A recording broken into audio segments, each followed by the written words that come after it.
Welcome to our house. This is the Screenplay Podcast. I'm your host, Evan Grenis, and with me as always, PGA Tour champion, Andrew Novak.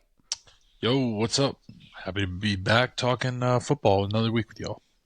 Please get on YouTube and like and subscribe at Screenplay_podcast. We are on socials at Screenplay_podcast. You can also check out our website, thescreenplaypodcast.com. On there, you can find our picks of the week, merch, guests, and more. New episodes, 8 a.m. every Wednesday, wherever you stream podcasts. All right, Panthers, 3-game win streak. Patriots move their win streak to 4. You go 3-0 in your betting. I had a decent week as It well. was it was a good week for the pod. It wasn't just me. So Yeah, all around good week for the podcast. Let's get right into it. Monday Night Football. Lions defeat the Bucs 24-9. Bucs 58 yards at half. Mike Evans out, broke his clavicle.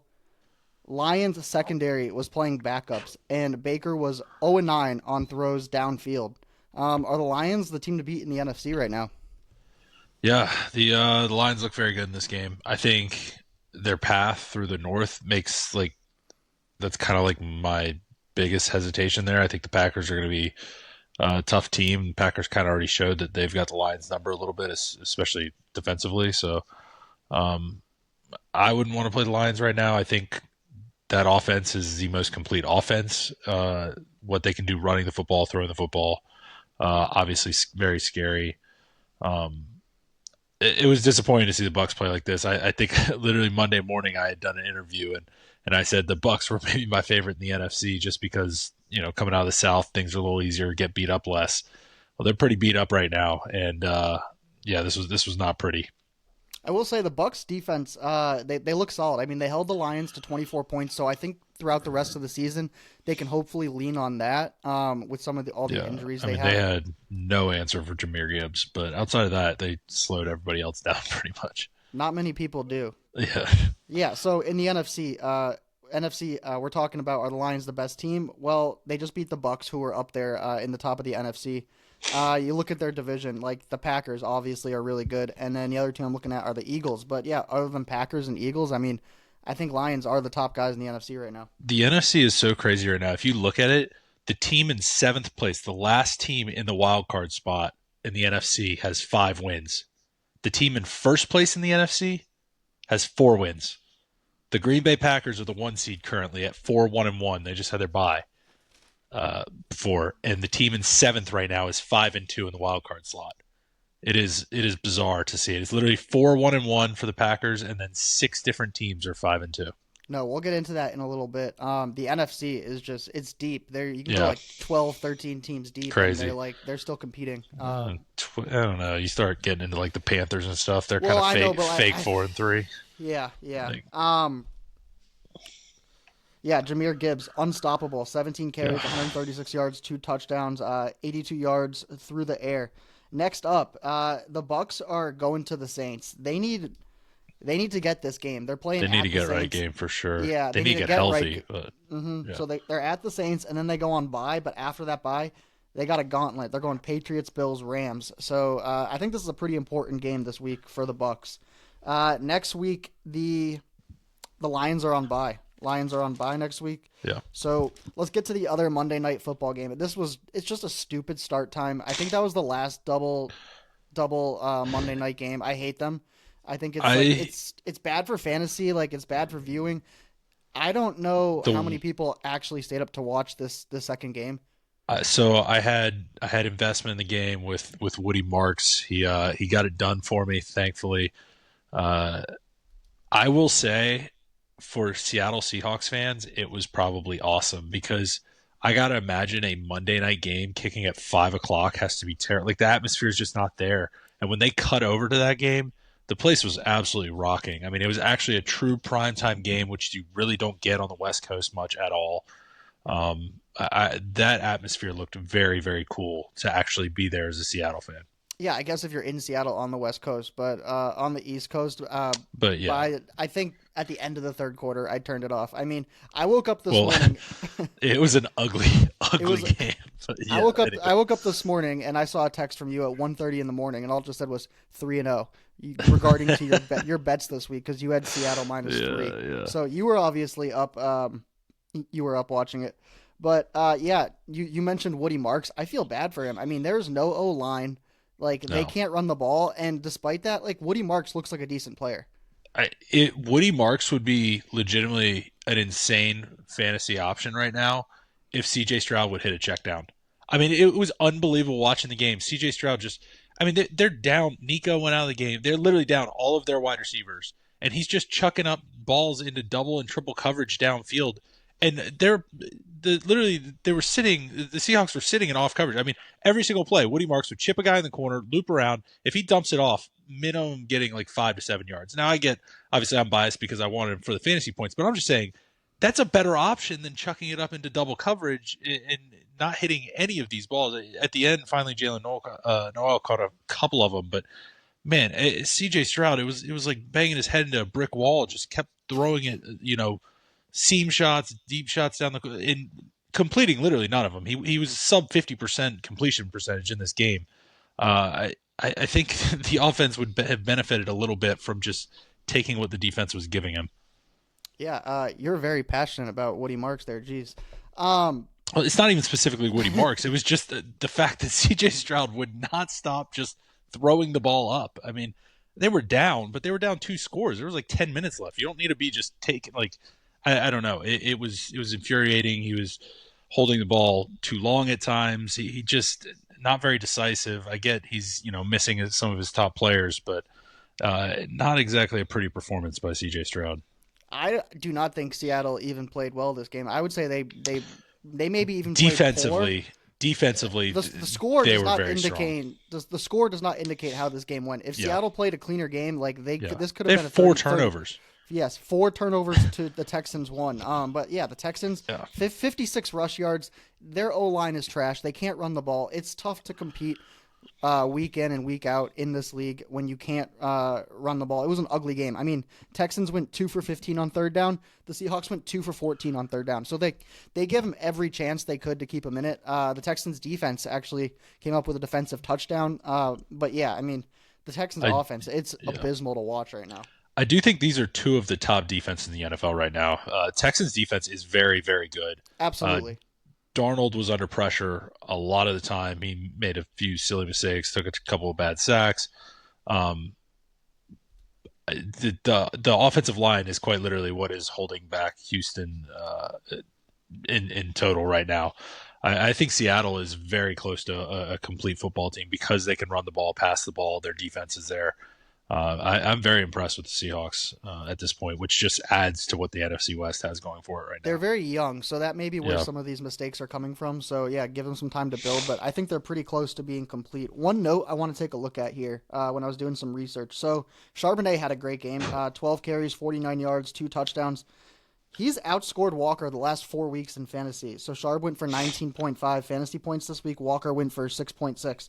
Walker's getting like the main carries, but like when it comes to red zone, goal line, and catching, they're putting Sharp in. And like it's not just like every now and then, but on a consistent basis, Sharp is outperforming Walker fantasy wise.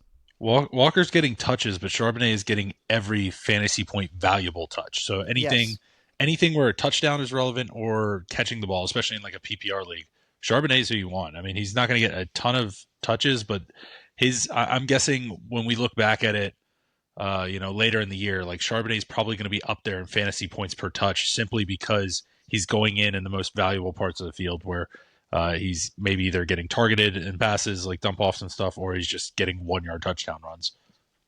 Definitely something to keep a note on if you own either one of those players moving forward. All right, next up, Seattle is on bye. One of the 6 teams on bye this week. 49ers are heading to the Texans. All right, let's get to Sunday Night Football. The 49ers defeat the Falcons 20-10. No Bosa, no Warner, no problem. Kittle was back. He had no catches, but he really helped in the run game. They just love showing his run game stats on TV.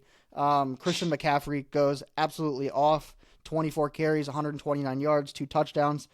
7 receptions, 72 yards through the air. What did you see out of this game?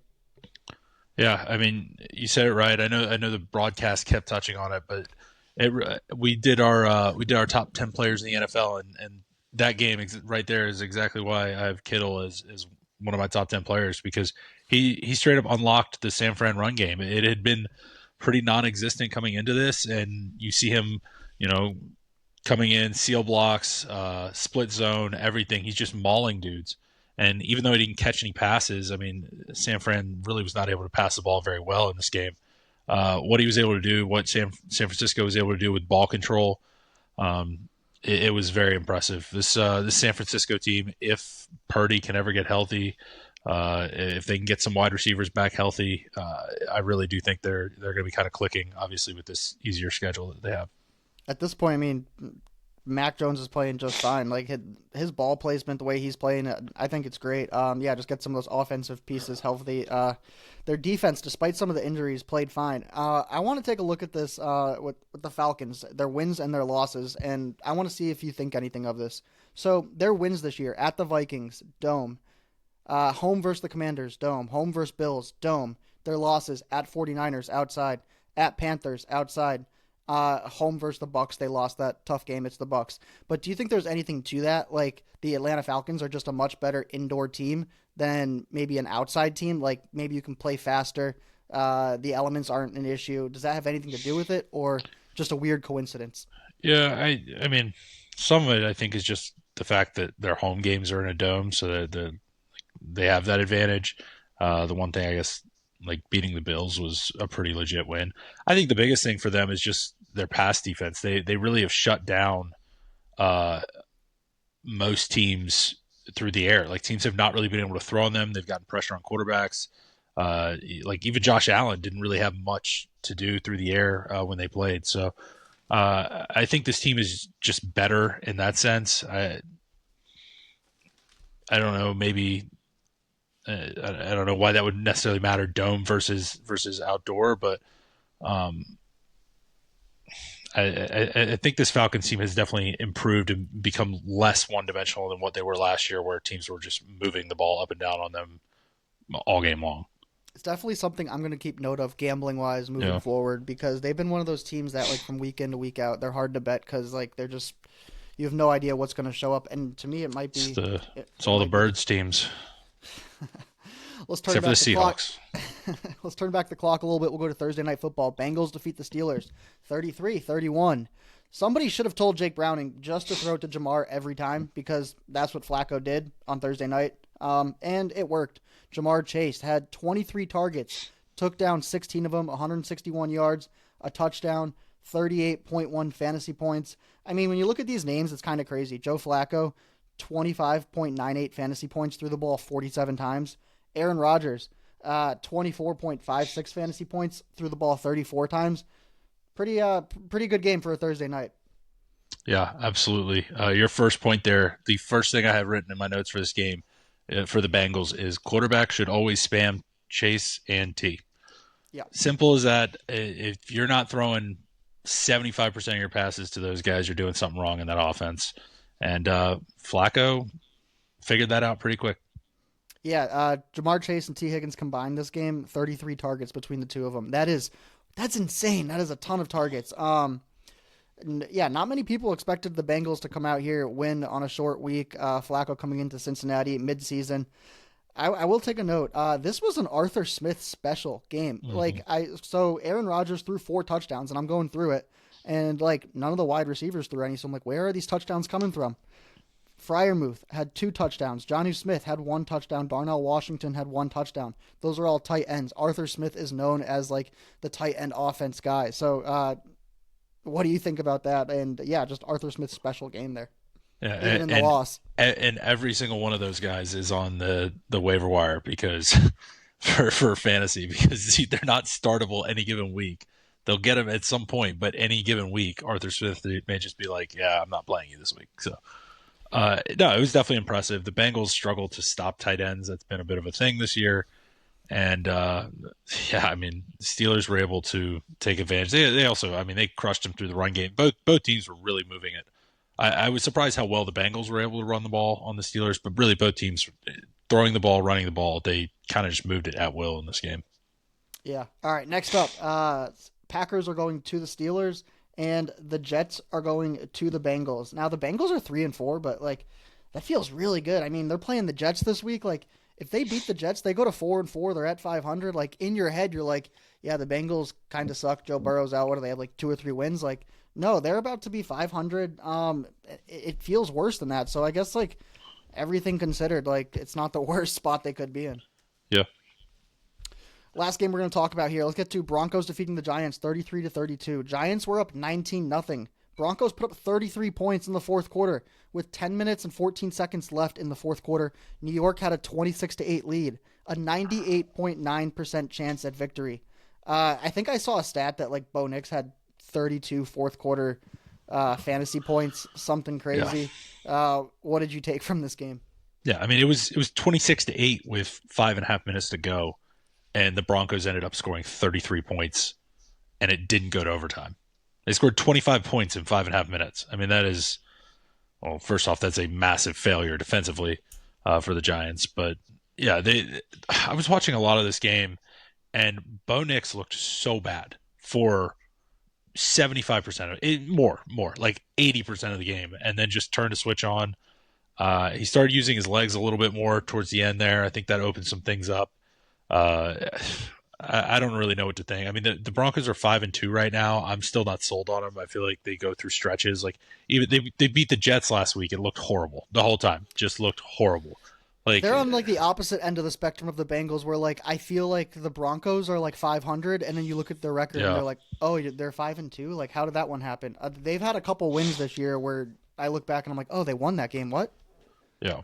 Yeah, I mean, like right now they're 5-2. The Chiefs are 4-3. If they played, like, no doubt in my mind, the Chiefs are going to smoke them. Like just with the way that they're playing football. But I mean, credit to them, they're getting it done. The defense is playing well. I mean, I don't know. The Giants are giving some teams fits right now with what they're doing. We'll see if teams can adjust to this now that they have some like Jackson Dart tape. But I mean, he looks good. He's putting the ball in harm's way at times, but he's a gamer. Like he's making it happen, and down the stretch, going down, getting that touchdown late to what they thought at the time to win the game. I mean, Giants fans should be excited. Like, dude can compete. No, I like his stat line a lot better now than what I was seeing when he first started. When he first came in, they were just like, we're going to keep it simple. You're going to run the ball 12 times, and this is what we're going to do. But you look at his stat line this week, 15 of 33, 283, 3 touchdowns, 1 pick.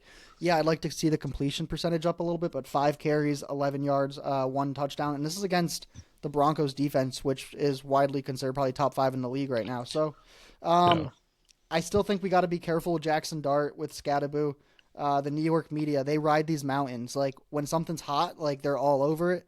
And when something's mediocre, they think it's the end of the world. So I want to give Jackson Dart a little while before I crown him. I mean that's fine, but this week was impressive. I will say that you have no Malik Neighbors. This defense is stout, one of the best in the league. And you're up 19-0. Like, to be honest, I didn't think the Giants would put up 19 points at all. So I mean on the road too. I mean Denver's it was impressive. I would say like disregarding how the media is reacting, like just using my eyes, like there are aspects of his game that are just flat out impressive. The way he's moving in the pocket. I will say that his movement in the pocket is what I think stands out on TV to me the most. Like he has some clean movement in the pocket for sure. So he has the receivers right now, it is rough without Neighbors. They're struggling. Wandale's doing what he can, but options are very slim for him throwing the ball, which I mean, unfortunately, kind of we see with Cam Ward's dealing with in Tennessee. This seems to be an issue when you're a high draft pick rookie quarterback. Like, I guess he was traded for late first, but still, that's the point. When you go to a bad football team as a rookie quarterback, there's not much you're working with. So, even Wandale, he went 6 for 12 this week, 95 yards against a Denver defense. Like that's not that bad. They shut down Garrett Wilson like 2 weeks ago. Not bad there. Next up, Giants at the Eagles. They just played the Eagles like 2 weeks ago. They won. That's going to be a tough game for the Giants. Eagles are going to want to get them back. Cowboys are going to the Broncos. Let's get to some talking points. We had some crazy wide receiver games this week. So we are going to do the wide receiver draft. I mean, the big one was that Thursday night, Jamar, 23 targets. So this is the current active wide receiver draft. We're going to do 10 picks. Andrew is going to start with the first pick, and we're going to alternate until we get to 10. So first pick in the current wide receiver draft, best wide receiver. Who you got? Jamar Chase. If I'm picking first overall, I'll take the best player. No problem. Yeah, I think second's got to be Justin Jefferson. I think that's fair. At third, I'm gonna take CD. Coming back off injury, he looked really good. I mean, we know what he can do. CD. I'm gonna go with Amon Ra. I think he's one of the most reliable, non-drama filled wide receivers in the NFL. I think that's a good pick. I think I might surprise some people with this one, but he gets it done with a quarterback that doesn't throw it that well. So AJ Brown. Whoa! Oh, that was Yeah, a little. yeah. 1v1 nightmare. He's physically imposing. He can run past you. He can run through you. Catches everything. And when he cares, yeah, he is that level of talent. All right, I'm gonna take the walking first down, and that is Puka Nakua at 6. That's a good pick. This one's tough. He's been dinged up so much. He's currently hurt, but I'm trusting the talent here. I think he has, like, of anybody in this tier, I think he has potential to really be in that top tier, and that's Malik Neighbors. Yeah, no, it makes sense because he's dinged up. It's hard to Yeah. take him, but yeah, I think he's in that category for sure. All right, I'm gonna go recency bias. I think this year that this guy has turned it on at number 8. I'm taking JSN. Yeah, we're tracking each other's. You're tracking my big board pretty well, man. All right, so this next one, this is my last pick. I'm gonna go a little bit of a surprise here. I think he is a bit of a product of how bad the quarterback play has been. If you give him a decent quarterback, I think he's with these other guys, and that's Garrett Wilson. Okay, all right. This I like this one here. With my last pick, I'm going Nico Collins. Big body, can catch the ball. Trustworthy receiver for the Yeah. Texans. All Yeah. right, that was our wide receiver draft. So this is how it went. It went Jamar, Justin Jefferson, CeeDee Lamb, Amon Ra, AJ Brown, Puka Nakua, Malik Neighbors, JSN, Garrett Wilson, and Nico Collins. So we got London stays off the list. Rasheed Rice stays off the list. Yeah, you took AJ there pretty early. A little early for me. London, Rashid. I mean, they're good wide receivers. They're more like fantasy PPR value. I think London's a good receiver. I think Rashid does what he does very well. But if we're talking like receivers that can be like you put Garrett Wilson on the Rams right now, let him run that Puka roll. He Mhm. did put up 2,000 yards. I mean, he's never had a quarterback. It's so bad. Uh, I think Devontae Smith is just off the list here. Like, I think he's valid to be on there. I mean, guy won the Heisman. Like, I don't know. I feel like there's a lot of wide I've got receivers that are a little bit of a product of what they have to deal with within their system at their absolutely. quarterback. Like, I mean, Devontae Smith's a number one, pretty much any other team in the NFL, but he's stuck behind AJ Brown in an offense that doesn't throw the ball that much. So I don't Yeah. know. I even have Chris Olave in here, but just based like on his injuries, the quarterbacks he's had throwing, like if you put him in a decent offense, like he's a number one wide receiver, I think. But yeah, that I was think he's our close. I think he's in the mold of like Garrett Wilson, Devontae Smith. I don't think he's quite at that level, but yeah, I mean he's obviously a very good receiver. Yeah. all right. This week in the NFL, we had a couple quarterback benchings, a couple more than we should have for what is it, week 7 of the NFL. So we're gonna see like what's the plan here. So let's start with the Dolphins. You got Tua, 6 interceptions the last 2 weeks. The depth chart, it goes Tua. Behind him is Quinn Ewers, and then Zach Wilson is third. What's the plan here for the Dolphins? I mean, we've been talking about Mike McDaniel firing. If he goes, like Tua's still under contract. What do you think the plan is? Realistically, like I don't think you can do anything. Like nobody's going to trade for him with that contract. You can't cut him. If you cut him, I was looking at his 99 million in dead cap next year.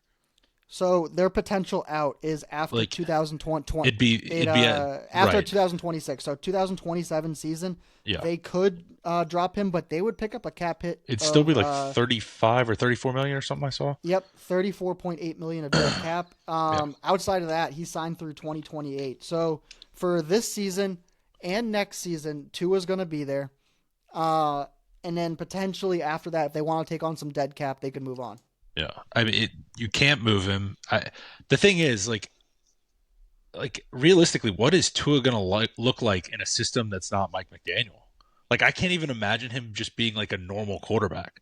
Like the only thing I imagine Tua is like all these little play action turn and just throw it to a spot in the middle of the field, and you've got like Tyreek running or Waddle running across him. He Like needs to I go don't even like know like how you could run a normal offense with him. he needs to like chill as like the third string quarterback in the 49ers system for a little bit, and then I mean, I I don't know. guess like I don't know. I mean, eventually, but like still, if you're the Dolphins, you fire Mike McDaniel. What do you do next year? Like I don't I know who's going to want honestly to come in and take that. No, it's tough.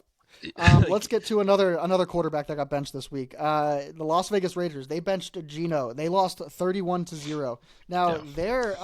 their depth chart is kind of scary. You got Geno, and then behind him you got Kenny Pickett, and then you got Aiden O'Connell who's on IR. So really, it's just Geno and Kenny Pickett. This season, Geno has 7 touchdowns and 10 interceptions. What is the plan here with Geno? Yeah, Gino definitely needs to chill with the interceptions. Bottom line, though, I don't even think quarterbacks are the biggest issue for the Raiders right now. They have got to get that offensive line fixed. It is such a disaster. Like, if they could get the offensive line fixed to the point where Genty can somewhat run the ball, that's going to open up so many things for this offense.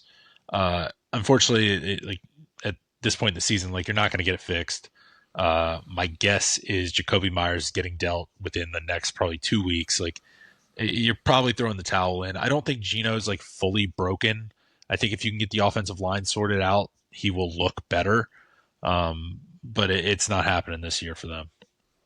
Yeah, so I took a look at his contract.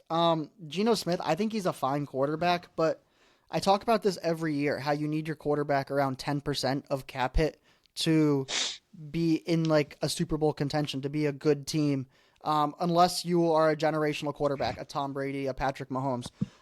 Geno Smith has taken up 14.33% of the cap hit this year. That's just way too much for a player of his caliber. Next year, it drops down to $26 million cap hit, which is 8.6%.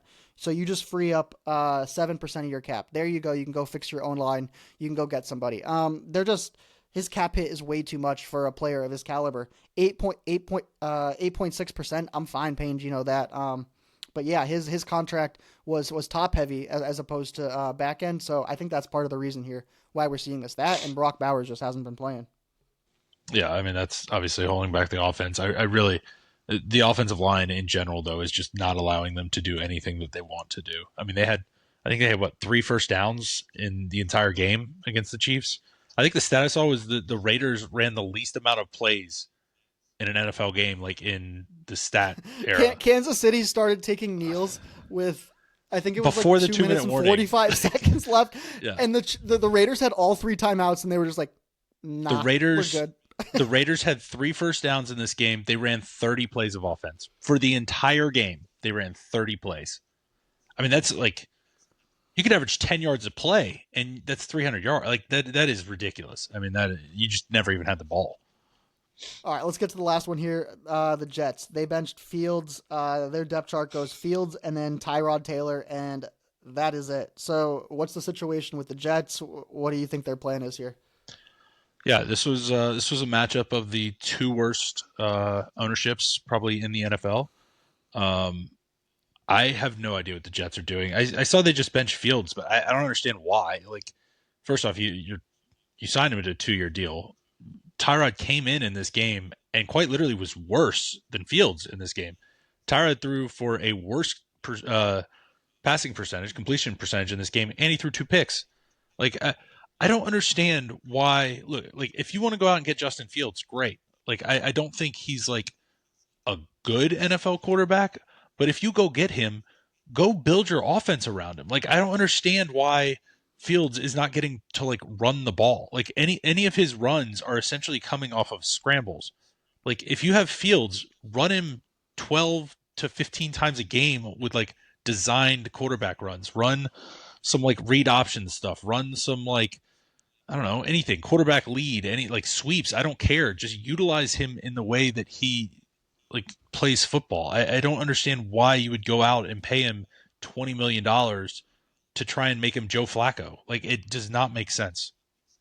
No, I don't think they can do much with with Fields even next year. So this year he's got an $8 million cap hit, 2.87%. Next year it jumps up to $23 million to 7.49%. If you cut him after this year, it's a $22 million dead cap hit. So Justin Fields, I think they're going to stick with him this year, probably next year, unless they want to take a dead cap hit. And they just got to figure out the play calling, the offensive coordinator. They're going to have to make this work with Fields for at least through the next year. You don't cut him this year anyway, because next year, like most likely, they end up drafting a quarterback first overall, and he can sit behind Fields for a little bit or come in whenever. Like, I mean, you keep Fields going. I just don't. I don't understand the logic of like making this move and then not at least committing to it. It's almost like he's just been set up to fail so that they can move on to their next quarterback. That's kind of the Jets' way. That's what they do there. Yeah, it appears. All right, let's get to our last talking point here. We're going to get into the AFC and the NFC playoff picture. We're going to check it out, see who's in, see who's out at the moment, see who's going to move in and going to move out throughout the rest of the season. Let's go through the AFC. Colts have the 1 seed. Patriots have the 2 seed. Broncos have the 3 seed. Steelers have the 4 seed. Bills at 5. Chargers at 6. Jaguars at 7. Outside of that, we got Chiefs at 8. Cincinnati at 9. Texans at 10. Only other notable one is Ravens at 13. Who's moving in and out of the AFC here throughout the rest of the season? Yeah, I think the Steelers currently are in a interesting spot. I think they're trending a little bit the wrong way.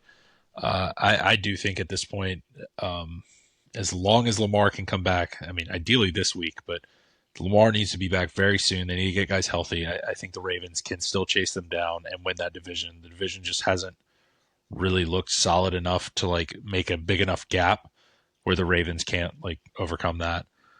So I think the Ravens can chase them down. And then honestly, with the amount of injuries they've had to deal with, I think the Chargers get slotted out for Kansas City. Honestly, I really think Kansas City just at some point passes up Denver and wins that division. I do think Denver probably is able to hold on for a wild card slot, but yeah, Kansas City's coming. Wow, I'm surprised you didn't mention the Jaguars falling out. So the Jaguars hold that 7 seed right now at 4-3. Mm-hmm. The Colts are obviously going to take that division. I think the Chiefs are going to move in, and the Jaguars are going to move out. I think the Steelers, the more I think about it, like I just don't know if the Ravens are going to change over the course of a week with their health with Lamar. Lamar hasn't even practiced yet this week. I think the Steelers, with where they're at, they're playing good enough. Aaron Rodgers is playing good enough that they might take that division. Let's go over to the NFC side. Packers hold the 1 spot. At 2 is the 49ers. 3 is the Eagles, 4 is the Bucs, 5 Lions, 6 Seattle, 7 Rams. This one is interesting because after that, I mean, there is just a mosh pit of teams around 500. We can go all the way down to the Commanders. The Commanders are the 13th seed right now, way out of the playoff picture, but they're at 3-4. There's just a slew of teams that can move in and out in the NFC here. Who do you think is going to be moving in and out? I'm going to be honest with you. As is right now, I think it's perfect. I think you have your top 7 right there. There may be a little shuffling. Rams, Seahawks, 49ers, like who wins that division. But outside of that, like maybe the Bears can sneak it. I'm not really a believer there. They beat up on some bad teams. I still don't think Caleb has quite looked like good yet. I think the Panthers are unfortunately pretty fraudulent there as well. And Cowboys have looked decent at times, but again, unless the Eagles like truly end up going into free fall, I just don't see it. Yeah, I do not see any movement in the NFC the rest of the season. Packers, 49ers, Eagles, Bucs, Lions, Seattle, Rams. I think it's going to stay that way. The Commanders at 3-4, being down there at 13, like they're not going to win their division with the Eagles. And with how good the middle of the NFC is, like the Commanders are trouble. So at this point in the season, we both don't think that they are going to make the playoffs. I think the one thing you could see is if there's enough cannibalism in the NFC West, I would keep an eye on the Atlanta Falcons. I think the Falcons' defense has improved enough, and if they can commit to the run game enough, maybe even if that means more Algier carries, so as not to get Bijan beat up too bad, I think this is a team that can win some football games, especially seeing as they get the Panthers and Saints multiple times. So. All right, let's get to our power rankings. Week 8 in the NFL. At number 10, we got the Seahawks. They're 5-2. They win this week, but they drop in the rankings. I was not impressed against a terrible Texans team. They play better on the road for some reason. At number 9, I got the Patriots, 5-2, 4-game win streak. Mago's 21 of 23 this week. Vrabel now has more wins as a Patriots coach than the Titans do since firing him. At number 8, we got the Rams, 5-2. They go from LA to London. They get there on Saturday. They have no Puka, and they kill the Jags, who play in London all the time. Number 2 scoring defense. The Rams are good. At 7, we got the Bills, 4-2. Just had a bye this week. They're going to play the Panthers this week. I think it's going to be a good week for the Bills. At 6, I got the Bucs. They're 5-2. That defense is still really good. The offense is decimated. Evans is out for the year, but the Bucs are still a solid team. Not going to drop them too far. At number 5, we got the Eagles, 5-2. Saquon has not had a 100-yard rush game yet. They won 28-22 at Minnesota this week. Who was coming off a bye? That's a good win. They've been outgained in every game this year. That's definitely concerning. At number 4, we got the Colts, 6-1. Their only loss is to the Rams. Most efficient offense, tied for the most touchdowns. Jonathan Taylor's on fire. At number 3, we got the Packers, 4-1-1. 27-23 at Arizona win this week. Jordan Love, he's completing 68% of his passes. Micah had 3 sacks this week. He's a great closer. At number 2, we got the Lions, 5-2. 24-9 this week on the Bucs. Very complete team. Where are they really bad? Their secondary was out this week, and they held the Bucs to 9 points, so I like that. At number 1, the Chiefs, 4-3. Just blanked Las Vegas 31-0. Rice, his first game back, he ate. They could still probably use a running back. Maybe going to trade for one. We'll see. But the league is in trouble. The Chiefs are hot, and they're the number 1 team in our power rankings. Any thoughts there? I think it's good. I'll be interested to see where the Colts end up kind of, topping out at. I mean, they're going to beat the Titans this week, so they're just going to keep winning. I'll be interested to see if they ever crack top 3. That's a strong top 3. Yeah, I think the notable one, Broncos at 5-2, didn't make the top 10 this week. They've looked bad. I mean, I got no problem with that. They just have not looked good. So, all right, let's get into fantasy football. Week 8 starts. Who's starting this week? A lot of buys. Yeah, a lot of buys this week. So I don't know. With so few people playing, it's kind of tough to really I think a lot of people are just their hands are gonna be forced on who they can start and not. But starting up, Garrett Wilson. If you're on the fence at all because it's been so bad in that offense, I'm starting him. It seems that when Tyrod's in the game, they just throw a bit more. I'm sorry, Garrett Wilson. Garrett Wilson is a start. The wide receiver for the Jets? The wide receiver for the Jets, absolutely. I thought he's out for multiple weeks, no? Is he? Well, if he's out, then we say. If he's out, do not play him. If he is back, sorry, I will eat that. I don't have him on any teams. I assumed he was coming back already. Either way, play Mason Taylor, all right? This was a twofold. Play Mason Taylor. Tight ends have been cooking Cincinnati going back to last week. 4 touchdowns from the Steelers. I'm not expecting 4 touchdowns, but the Jets have been slinging the ball more with Tyrod at quarterback than Fields. He has not been more efficient throwing the ball, but more volume is still a good thing.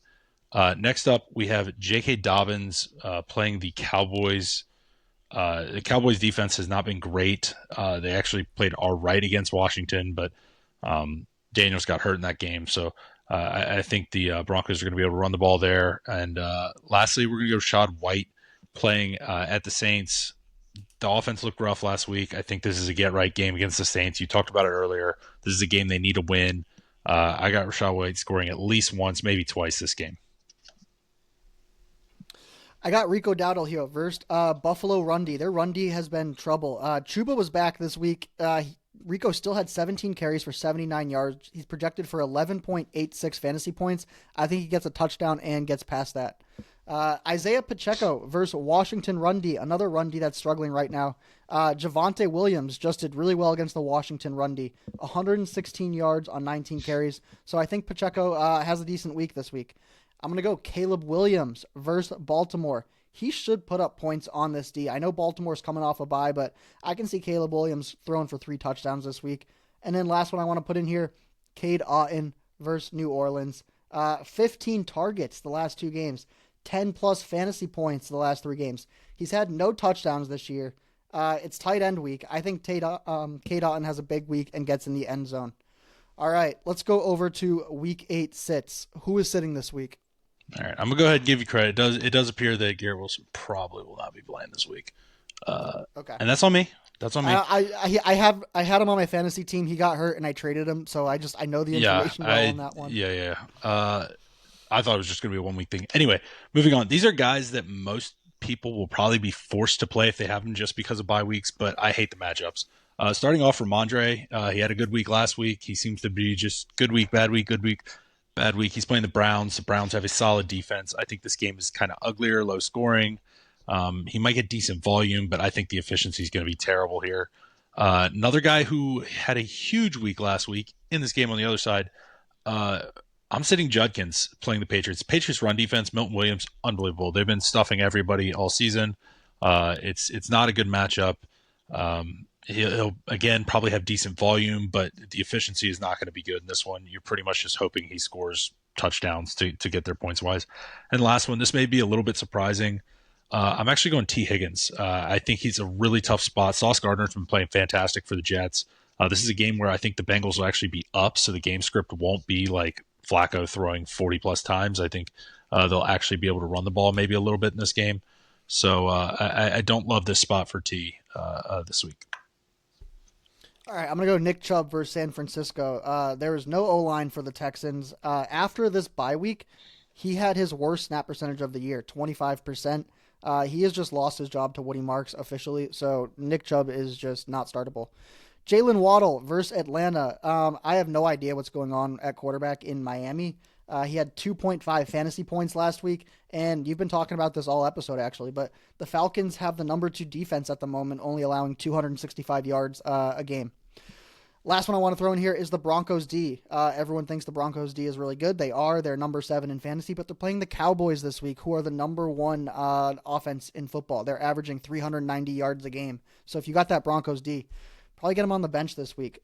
All right, let's get over into the waiver wire. I got some quarterbacks here. Do you have some quarterbacks you want to list? I think there's a couple we just talked about. I think it's super ugly, but I think Flacco and Tyrod are both somewhat startable this week just based on how poor the teams are they're playing. Like, I think both of those offenses will be able to score.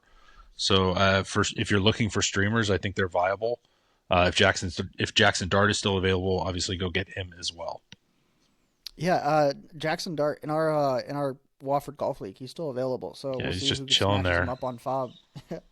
I think him and Daniel Jones. Daniel Jones is the number 5 quarterback. I believe he's available in some of these leagues. I've been starting Justin Fields the last 3 weeks since Lamar got hurt. So, I mean, for the last 7 weeks, Daniel Jones has 20 plus points, and it's the most efficient offense in the NFL, and they have the most touchdowns. So, and that's with that's with Jonathan Taylor scoring 12 touchdowns in however many weeks it's been. Yep. Let's move over into running backs, waiver wire. Who should we be looking at? I think you can go ahead and grab Kyle Monangai. I'm not fully sold that you can just straight up plug him in and play him.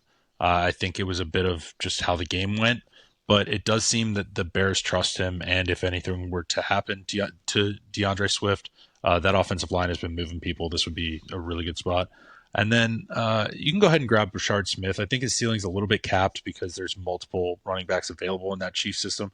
But it seems like they like him. They're trying to scheme up ways to get him the ball. And if anything were to happen to either Kareem Hunt or Isaiah Pacheco, I think he would slot into a lot more touches.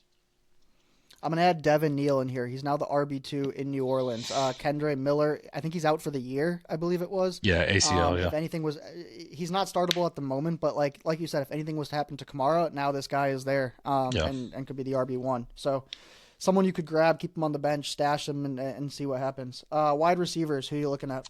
Yeah, there's kind of it's a pretty gross week for the wide receivers. The one I would maybe keep an eye on would be Malik Washington. I have no idea who the Dolphins will throw to if Waddle is out.